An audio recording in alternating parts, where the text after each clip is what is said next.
அழுகி போனால் காய்கறி கூட சமையலுக்காகாது. அறிவில்லாதவன் உயிரும் மனமும் ஊருக்கு உதவாது. குறித்து பார்த்தால் வெங்காயத்தில் ஒன்றும் இருக்காது.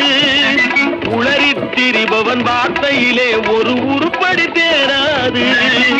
காலம் போனால் திரும்புவதில்லை, காசுகள் உயிரை காப்பதும் இல்லை. ஓஹோ மனிதர்களே, ஓடுவதெங்கே சொல்லுங்கள்.